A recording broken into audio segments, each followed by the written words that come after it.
For today's episode, van life and car camping sa Mati, Davao Oriental. Ang challenge ngayon ay ang maghanap ng matutuluyan. Unang spot, hindi pwede. May may-ari daw to, bro. Pangalawang spot, wala yung may-ari. Pangatlong spot, pwede, pero hindi pwede. Sige po, sir. Salamat. At pang-apat na spot, Parang ito na, bro. Parang nararamdaman ko na. hindi rin pwede. Pwede sana, kaso hindi nga pwede. Dong, ano bang gagawin natin?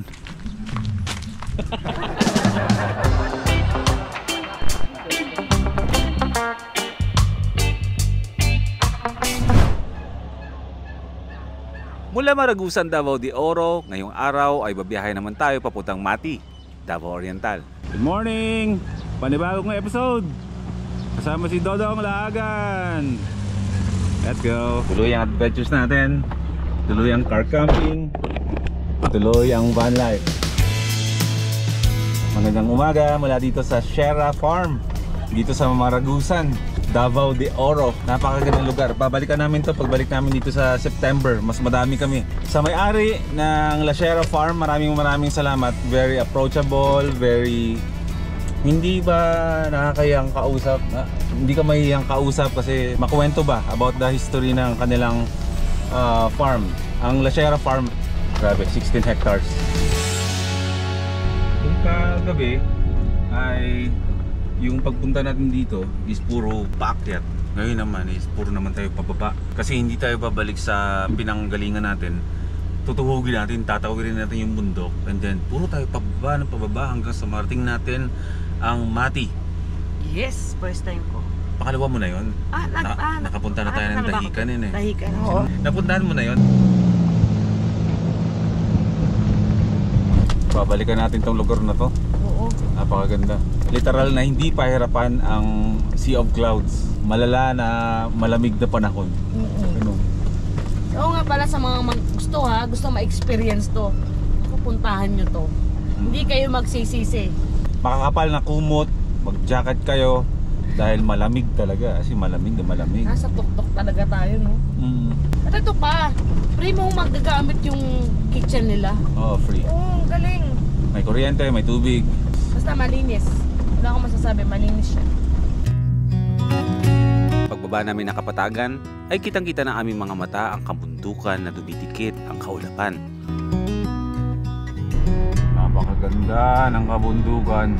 First side trip natin, Bamboo Nature Park.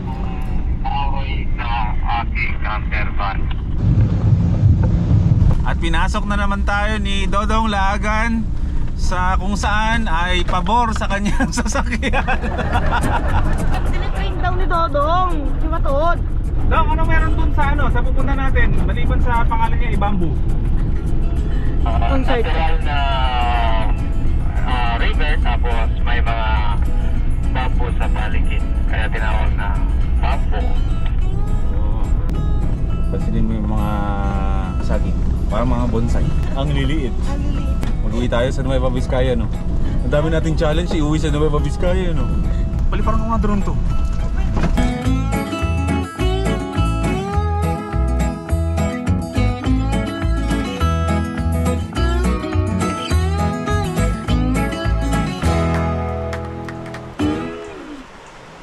Maganda. Ito ang magiging unang destinasyon natin ngayon sa ating biyahe papuntang Mati. Hindi naman tayo masyadong magmamadali ngayon. Ha? Saan?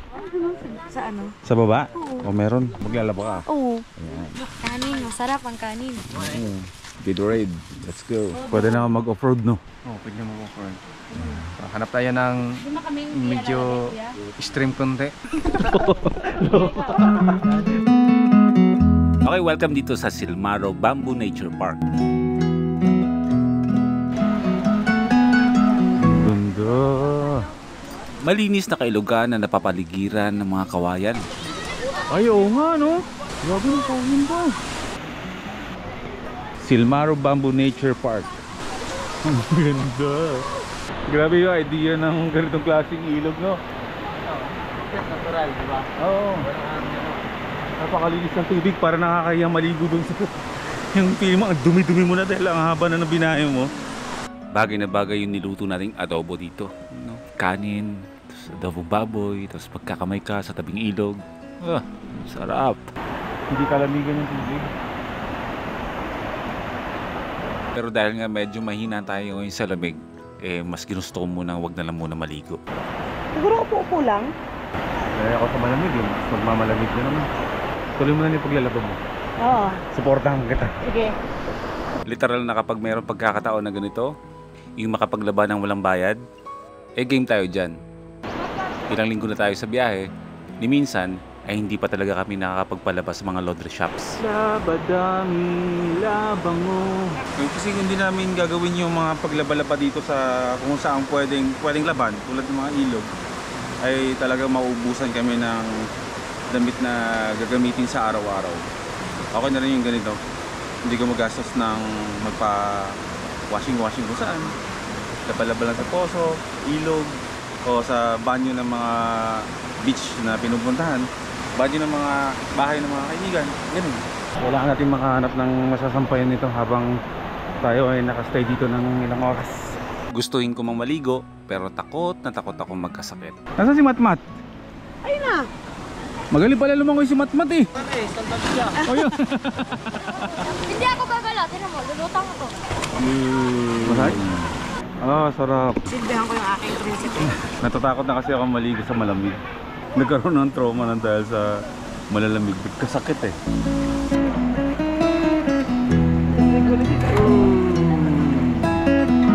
Baka may nila ka man tapo dong. Kanina, may mga nagbe-vape. Bawal pala yon. Kasi may nakalaan naman palang lugar para mag-vape. Ito? Ito, oh. Vape area. Oh, kanin. Adobo kanina. Yan ang ulam namin ngayon. Sabi nga ni Dodong sa akin, kapag tumatanda ka daw, mga ganitong trip na yung gusto mong gawin. Pero parang hindi eh. Sadyang hinahanap ng katawan namin, ng pagkatao namin, kung ano yung nakalakihan naming buhay dati. Ito na yun. Nabalikan na namin.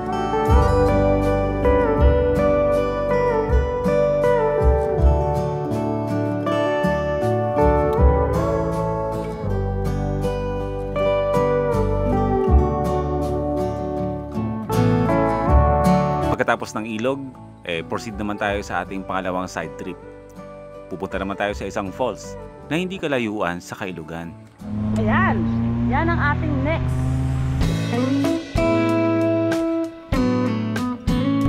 Falls? Maganda oh.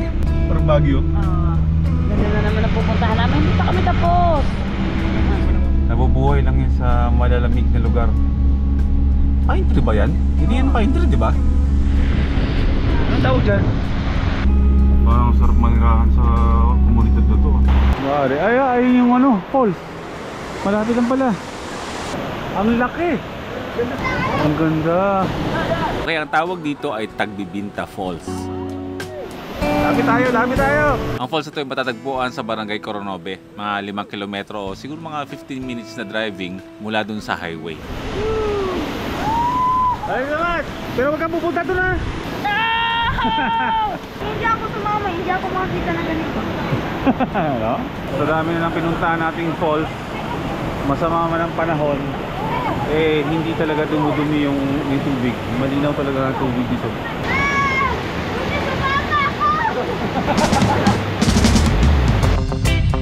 Tara na nga, magdagat na tayo. Tagat ako. Meron tayong mahigit 3 oras na babahihin papunta sa Mati, Davao Oriental. Medyo mahaba-haba yun.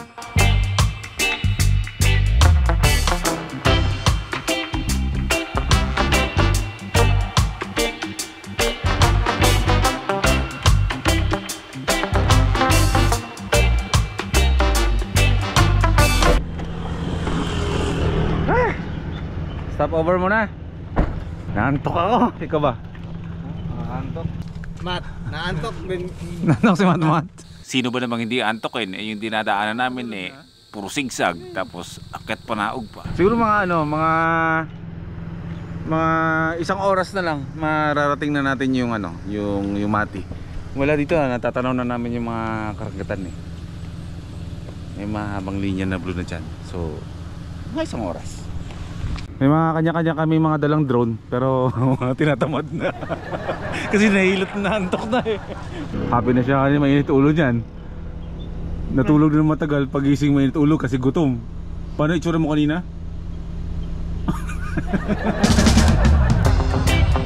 Huwag na natin patagalin to. Atin na agad. Okay, touchdown Mati. Nasa Dahican, Lawigan Road na tayo ngayon.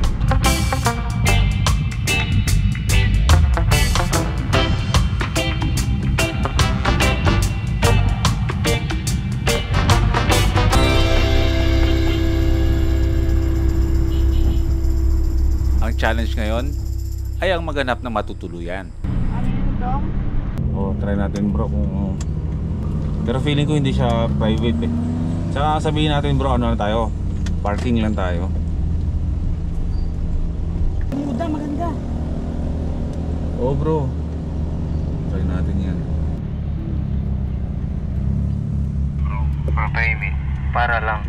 Para lang malalaman sa gabi. Pag may video okay. Unang spot, hindi pwede.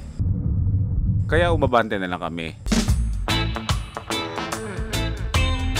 Sa Mati na tayo, paikot-ikot dito sa Dahican camping area. Mahigit isang oras na kami naghahanap ng beach na sana'y may hanggat maaari may pagkaroba. Pero wala kami nakikita. Meron magagandang ganun, pero hindi sila nagpaparent ng paisa-isang tao or grupo. Dapat i-rent mo yung buong resort, diba? Eh, hindi naman natin kailangan ngayon nag-iisip kami nila Dodong na may isang area pa kasi na kung saan yung mga surfing spot na dito rin yung sa Dahican. Actually may Dahican Beach talaga na pangalan. Doon ako lagi bumabalik-balik. Malalaki yung mga parking space doon. Kung walang makitang raw, ay di pwede naman tayo mag-parking space, ano? Kasi maganda pa rin yung mga parking ng mga resort eh. Wala lang, pero wag umasa.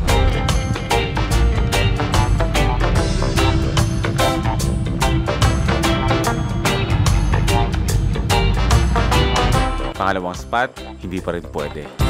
Sige po, sir. Salamat. Salamat po. Hindi daw kasi ito pwede.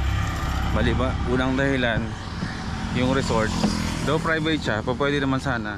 Kaso, merong pagawaan ng mga furniture na hindi pwedeng makita ng iba. Pangalawa, ay ito ditong area na to, or dahil nga amihan, mahigpit ang Coast Guard sa mga magsiswimming na walang life vest. Kung pwede naman daw sana, bakit hindi naman daw niya kami sana tatanggihan. So, mabait naman si kuya, kinausap kami. Gusto niya. Pero yun nga, yung sitwasyon ay hindi pa pwedeng maligo ng walang life jacket. So, tinuro niya tayo dito sa unahan na i-try daw namin. Baka pwede makahanap kami ng lugar. Ito. Kasama sa pag-van life at car camping ang ganito ha. Yung medyo pahirapan makahanap ng spot. Bro, sa tingin mo bro, ito may-ari daw to bro? Maganda yung spot, pero ang problema, wala yung may-ari. Ang ganda. Sino kaya pwede kausapin natin? Ang pwedeng kausapin. Pilda naman. Paano ma-disappoint si Dodong? Sayang yung spot. Ang ganda sana. Wala daw dyan yung may-ari. Tapos hindi alam kung kailan pupunta, pero for rent. Yung problema, yung kakausapin natin, wala. Sayang. Oh, next time, not least. Pwede ba? Okay, pangatlong spot namin. Tao po. Sana naman ibigay na sa atin ito. Tao po. Ay, ayun. Ate. Kada, yung marunong Bisaya. Tinanong ni Dodong kung pwede ba kami mag-overnight dito.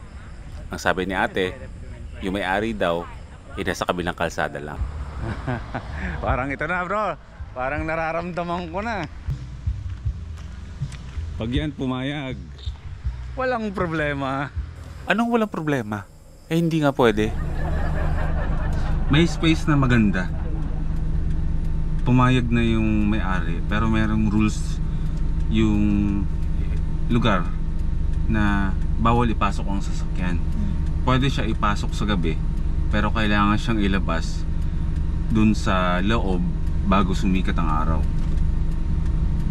So, sayang, napakaganda ng lugar. Hindi natin pwedeng tulugan kasi lalo na si Dodong at yung roof tent ba niya isi-set up. Second choice, Ito, ano daw? hindi, lahat yan bawal. Ito naman, yung may-ari wala dito. Pero yung rules din is ganun din, hindi rin makakapasok. Second option, merong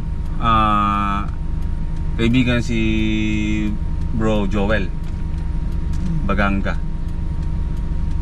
Mahaba-habang biyahe dito, pero bakit yon? The next town, Katiil. So from there, bukas pwede na tayong umahon. Mas makakaabante tayo paakyat. Ah, sige. 3 hours. Ano? Okay lang na kay Dudong. Siya nga nagsabi sa akin. Sige, go. At saka yun ang umalis na siya, oh. Yung mga iba naming kaibigan ay dumating na. Mag-meet muna tayo nila Joel. Susunduin nila tayo dun sa dun sa round ball yung dinaanan natin kanina. Okay. Ay hindi na matutuloy. So, ang bilis ng mga pangyayari. Dapat magbabagang ka tayo, pero meron na tayo dito. Ano to? Ah, ayun na sila. Saan? Ayan! Ah, ito na pala! Ah, ito na yung kasama namin! What's up? Kakasama namin tatlo. Kukunin niyo na yung anak ko! Let's go! Mat Olazo. Mat Olazo na yan. Mat Olazo ang amogis. At sabay-sabay na ang tatlong minivans papunta sa beach na tutuluyan namin. Inabot na kami ng gabi bago marating namin ang beach. Jodong! Nasa beachfront na kami. Magsiset up na sana kami ng tutulugan namin pero bumuhos ang napakalakas na ulan.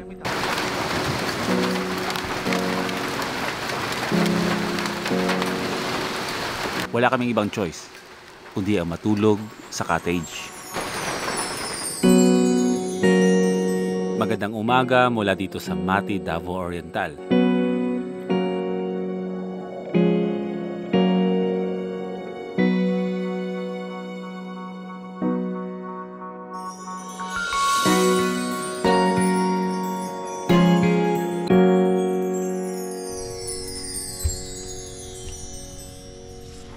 Luwag. Ang luwag ng van ni Dodong. DA-17. Kakaroon tayo na to.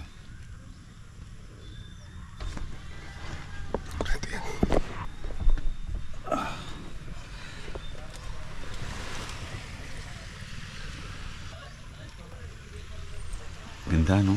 Magaganda talaga mga beach dito sa Mati. Good morning sa inyo lahat mula dito sa isang beach resort. Halos lahat ng mga beaches dito sa linya ng kalsada na to kasi halos nasa dead end tayo. Check ko sa mapa kung saan to. Hindi talaga siya ginagawang resort ba na, or sabihin natin hindi siya dayuhin ng mga tao. Kaya sinasabi na lang untouched. Touched na siya, pero hindi lang siya tulad ng mga beach na laspag sa establishmento or sa mga tao. Kagabi, dito sana kami matutulog sa loob ng van kay Watod. Kaso, pagdating namin dati, pagpwesto namin ng mga van namin, bumuhos ang malakas na ulan. Kaya wala na, nagtakbuhan na kami dito sa isang malaking kubo para doon na kami maglatag ng aming tulugan. At buti na lang din na umulan kasi nakabawi ng lakas ng inyong papers. Nakatulog, nakaunat ako ng maayos kasi halos ilang days na tayo, parang 20 days na yata tayong bubiyahe.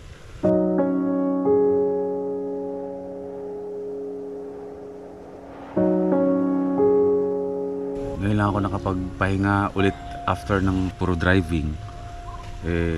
Ngayon lang ulit ako nakatulog ng mahaba at nakaunat ng aking mga paa. Ay, salamat. Itutulog ko muna kayo.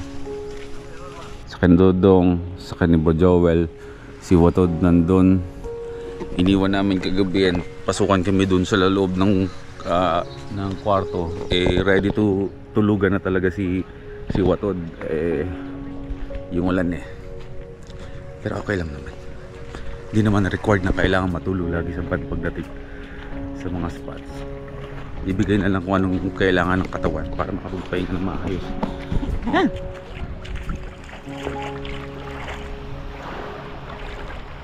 Uy! May ahas! Anong ahas to? Stripes? May ahas na stripes. Kayo no? Ayan. Ano yan bro? May ano yan? May ano na yan? Lason. Nakakamatay yan? Nakakamatay yan. Walo-walo. Paano naging walo yun? Isa lang yan. Pag mamatay ka, kagat ka, walo-walo na yung paningin mo. Sila mabubuhay, kaya walo. Ganun ba yun? Oo. Yun ang explanation nila Walo-walo. Hindi, kanang walo-walo na. Pero ano yan, yung kanang may kamandag. Oo, walo-walo. Pero hindi nakakamatay? Hindi naman, pero parang lalagnatin ka din. Lagnat na naman. Galing na ako sa lagnat Lalagnatin na naman. Bro, maraming salamat nga pala sa paghatid sa amin dito. Boy, first time. Like, follow, and share ha. Lawigan pala to, lawigan. Lawigan? Oo. Hindi siya dahikan. Sorry sa sinabi ko nina, dahikan. Nag-expect lang kasi ako, parang na-expect ko pala kasi palagi na kapag pupunta ng Nati, dahikan beach yung pupuntan. Ngayon ko nalaman na mas marami pa pala magaganda tahimik na beach dito. Sa likuran medyo dadayuhin mo lang na malayo. Dudulo ko talaga. Makikita mo na yung ganito kaganda mga beach dito. Pero merong isang isla dyan na nagsasama-sama na yung bago mag-Indonesia may isang isla na malaki din yung komunidad. Pero magkakasama na yung Pinoy at yung mga Indonesian, yung mga tumatawid-tawid ba. Tapos may mga Indonesian na nagsasalita na ng Tagalog, marunong Tagalog. Makapuntahan kaya natin. Makakapunta kaya tayo din. Kung ano-ano ang pinoproblema ko, ito ang totoong problema. Yung mga durian na iuwi natin ng Luzon, naghihinugan na. Yun. Kaya wala kaming choice kundi kainin na lang ang mga nahihinog ng mga durian. Mapait, ang sarap. Anong variant ito? Hindi naman po yan. Ma-arencillo yata yan. Arencillo? Inisa-isa na rin ni Dodong ang mga durian. Parang lahat papunta na doon sa pagkahinog. Patay tayo. Yung ni Mayor TV, durian, pahinog na. Pahinog na lahat. Iwan ko kung makaabot pa to. Feeling ko yung buto na yung mauuwi natin doon. Si tatanim na ni Mayor TV. Gawin na lang nito bro, kung mahinog lahat. Kakainin nyo yung laman, tapos yung buto at saka balat para durian pa rin. Tapos talian na lang. Ito na Mayor. Kailangan mo itanim para magkalaman na, di ba? Si Dudong yun. Si Dudong sa nun. Ito na yung durian mo. Kailangan mo lang itanim para magkalaman kasi kinain na namin yung laman yan. Laman lang naman yung wala niyan. Ay, good luck talaga sa mga durian na to. At ang lahat ay nagtulong-tulong na sa pagluluto ng aming tanghalian. Mat! Wow, macho ah! At pagkatapos mananghalian ng lahat, ang mga aso naman. Ready na siya. Hindi mailap ang mga aso dito. Parang sanay sila sa mga tao. Pero halatang walang mga nagmamay-ari sa kanila. Isang isda. Kaya nakakasigurado kami na nakakakain lang sila ng maayos kapag mayroong mga bisita. Ng away. Kauna!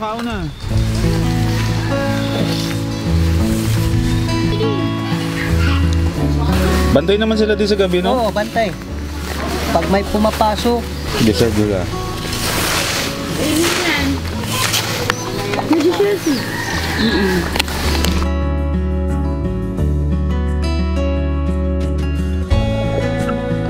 Sa linaw ng tubig dito sa Mati ay makikita nyo ang mga nagkakalat na mga starfish. Starfish na dapat ay hindi hinahawakan.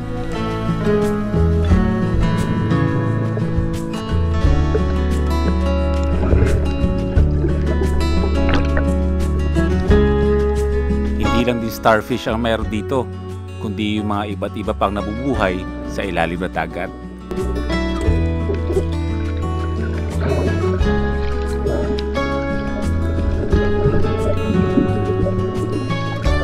Starfish na blue, ngayon lang din ako nakakita.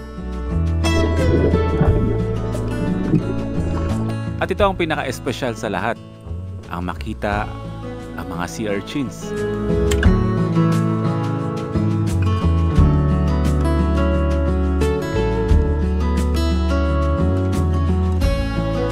Ang pagta-travel ay isang appreciation ng buhay.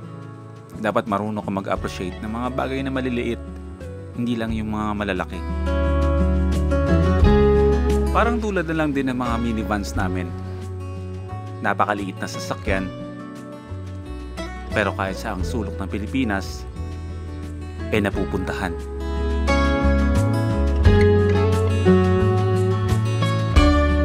Learn how to appreciate little things in life that matter.